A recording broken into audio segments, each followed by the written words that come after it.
आइए आज सुनते हैं मार्गशीर्ष यानी कि अग्रहण मास पूर्णिमा की कथा। पूर्णिमा का हिंदू धर्म में बड़ा ही विशेष महत्व माना गया है। इस दिन स्नान, दान, भगवान सत्यनारायण का पूजन, लक्ष्मी नारायण का पूजन करना यह बड़ा ही लाभकारी माना जाता है। कहा जाता है कि मार्गशीर्ष पूर्णिमा के दिन किए गए शुभ कार्यों का 32 गुना फल प्राप्त होता है, इसलिए इसे 32वीं पूर्णिमा भी कहा जाता है। ये तिथि माता लक्ष्मी को अत्यंत प्रिय है। इस दिन माता लक्ष्मी को खीर का भोग लगाना चाहिए, घर में सत्यनारायण की कथा पढ़नी चाहिए, सुननी चाहिए या पूर्णिमा व्रत का कथा श्रवण करना चाहिए। इससे पुण्य फलों की प्राप्ति होती है। तो आइए सुनते हैं मार्गशीर्ष पूर्णिमा की कथा। तो बोलिए प्रेम से भगवान श्री कृष्ण की जय। द्वापर युग में एक समय माँ यशोदा ने भगवान श्री कृष्ण से कहा कि हे कृष्ण, तुम सारे संसार के उत्पन्न करता हो, पोषक हो। आज तुम मुझे एक ऐसा व्रत कहो जिससे स्त्रियों को मृत्युलोक में विधवा होने का भय न रहे। यह व्रत मनुष्यों की सभी मनोकामनाओं को पूर्ण करने वाला हो। यह सुनकर भगवान श्री कृष्ण ने कहा कि हे माता, आपने मुझसे बड़ा ही सुंदर सवाल पूछा है। मैं आपको विस्तार पूर्वक बताता हूँ। सौभाग्य प्राप्ति के लिए स्त्रियां को 32 पूर्णमासियों का व्रत करना चाहिए। इस व्रत को करने से स्त्रियां को सौभाग्य, संपत्ति आदि की प्राप्ति होती है और संतान की रक्षा होती है। यह व्रत अचल सौभाग्य को देने वाला एवं भगवान शिव के प्रति मनुष्य मात्र की भक्ति को बढ़ाने वाला व्रत है। जब यशोदा जी कहती हैं कि हे कृष्ण, सर्वप्रथम इस व्रत को मृत्युलोक में किसने किया, इसके विषय में विस्तार पूर्वक मुझसे बताओ। तब श्री कृष्ण भगवान कहते हैं कि इस भूमंडल पर एक अत्यंत प्रसिद्ध राजा चंद्रहास्य से पालित अनेक प्रकार के रत्नों से परिपूर्ण कातिका नाम की एक सुंदर नगरी थी। वहां पर धनेश्वर नाम का एक ब्राह्मण निवास करता था। उसकी स्त्री अति सुशीला रूपवती स्त्री थी। दोनों ही उस नगरी में बड़े प्रेम के साथ निवास करते थे। घर में धन और धान्य आदि की कोई कभी कमी ना थी। उसको एक बड़ा दुख था, उनके यहाँ कोई संतान ना थी। इस दुख से वे अत्यंत दुखी रहा करते थे। एक समय एक योगी नगर में आया। वह योगी उस ब्राह्मण के घर को छोड़कर सभी घर में भिक्षा लाने के लिए पहुंचा। रूपवती से वह भिक्षा नहीं लेता था। उस योग ने रूपवती से भिक्षा न लेकर और अन्य दूसरों के घर भिक्षा लेकर के भिक्षा के अन्न को गंगा के किनारे जाकर के बड़े प्रेम से खा रहा था। तब धनेश्वर ही योगी को ऐसा करते हुए देख लिया। अपनी भिक्षा के अनादर से दुखी होकर वह धनेश्वर योगी से कहता है कि हे महात्मन, आप सभी घरों से भिक्षा लेते हैं, लेकिन मेरे घर की भिक्षा कभी नहीं लेते हो, इसका क्या कारण है? तब योगी ने कहा कि मैं निसंतान के घर की भिक्षा पतितों के अन्न के समान मानता हूँ, और जो पतितों का अन्न खाता है वह भी पतित यानी कि पापी हो जाता है।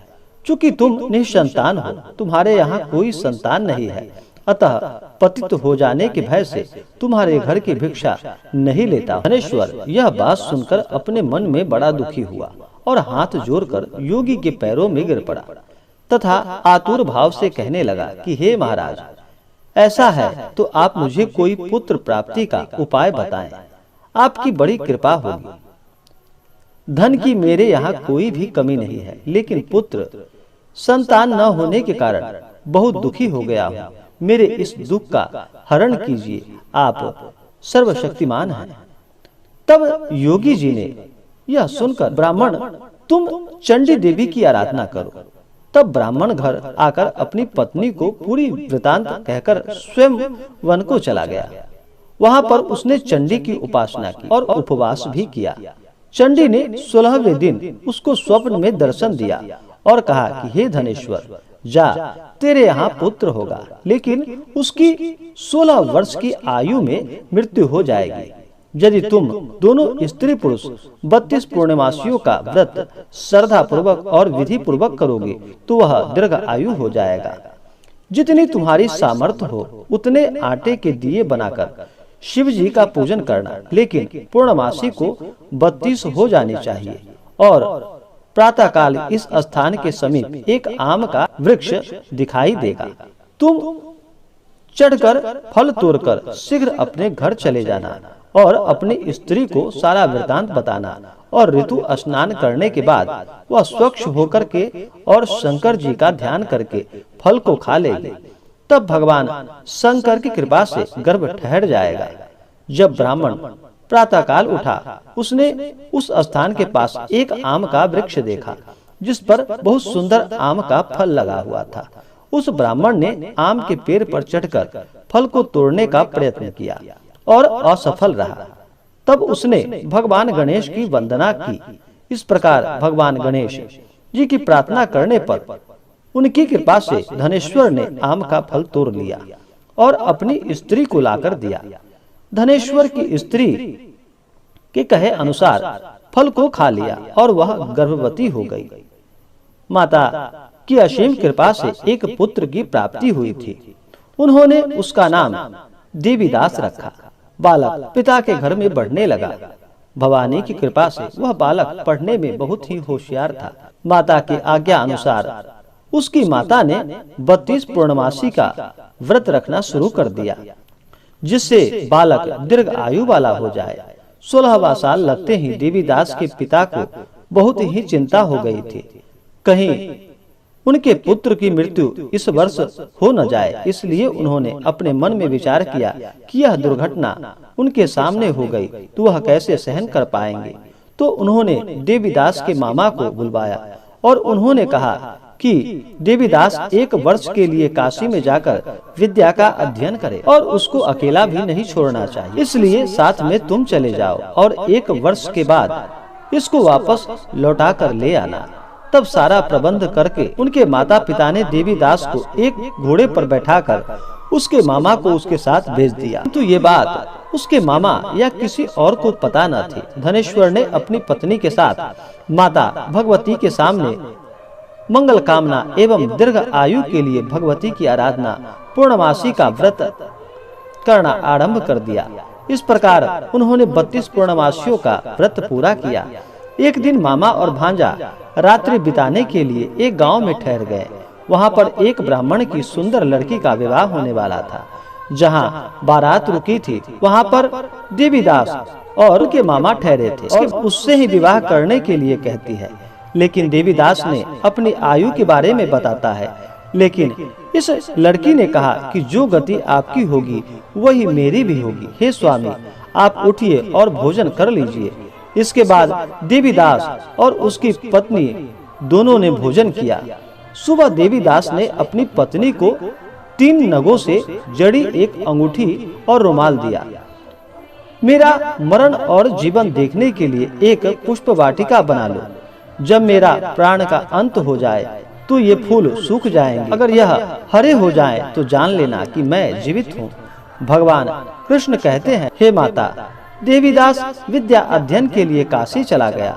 कुछ समय बीत जाने के बाद सर्प देवीदास के पास आता है। देवीदास को डसने का प्रयत्न करता है, लेकिन व्रत के प्रभाव से देवीदास को काट नहीं पाता, क्योंकि उसकी माता ने पहले ही 32 पूर्णमासी के व्रत को पूर्ण कर लिया था। इसके बाद काल स्वयं वहां आया और उसके शरीर से उसके प्राणों को निकालने का प्रयत्न करने लगा, जिससे वह मूर्छित होकर पृथ्वी पर गिर पड़ा।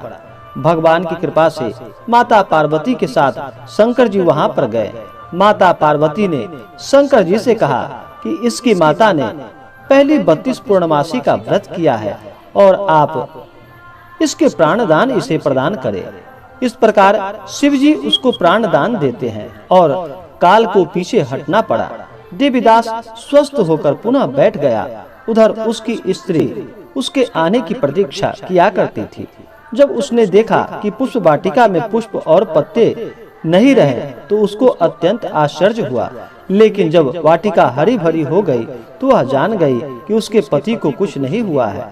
यह देख करके वह बहुत प्रसन्न मन से अपने पिता से कहने लगी कि पिताजी, मेरे पति जीवित हैं, आप उनको खोजो। 16वां साल बीत जाने पर देवीदास अपने मामा के साथ काशी से वापस चल दिया। उधर उनके ससुर ने घर से उसको खोजने के लिए निकलने ही वाले थे, लेकिन वे महाभांजा वहां आ गए। ससुर उनके अपने घर में ले गए और नगर निवासी वहां पर एकत्रित हो गए और उन्होंने निश्चय किया कि इस कन्या का विवाह इस बालक के साथ हुआ था। कन्या ने भी लड़के को पहचान लिया। कुछ दिनों बाद देवीदास अपनी पत्नी मामा के साथ बहुत से उपहार लेकर अपने नगर की ओर चल दिया। जब वहां गांव के निकट आ गया तो वहां के लोगों ने उसे देखकर उसके माता पिता को पहले ही खबर दे दी थी कि तुम्हारा पुत्र देवीदास अपनी पत्नी और मामा के साथ आ रहा है। ऐसा सुनकर उनके माता पिता बहुत प्रसन्न हुए। पुत्र और पुत्र वधू की आने की खुशी में धनेश्वर ने बहुत बड़ा उत्सव मनाया। तब भगवान श्री कृष्ण जी कहते हैं, धनेश्वर 32 पूर्णमासी के प्रभाव से पुत्रवान हुआ। जो व्यक्ति या स्त्री इस व्रत को करते हैं वह जन्म जन्मांतर के पापों से छूटकर पुण्य प्राप्त कर लेते हैं। तो आशा करता हूँ कि यह जानकारी आपको अच्छा लगा हो। ऐसे ही ज्ञानवर्धक जानकारियाँ प्राप्त करने के लिए हमारे इस चैनल को लाल बटन दबा करके सब्सक्राइब करें, साथ में बेल आइकन घंटी दबाएं ताकि मेरे वीडियो का नोटिफिकेशन आपके पास सबसे पहले पहुँचे।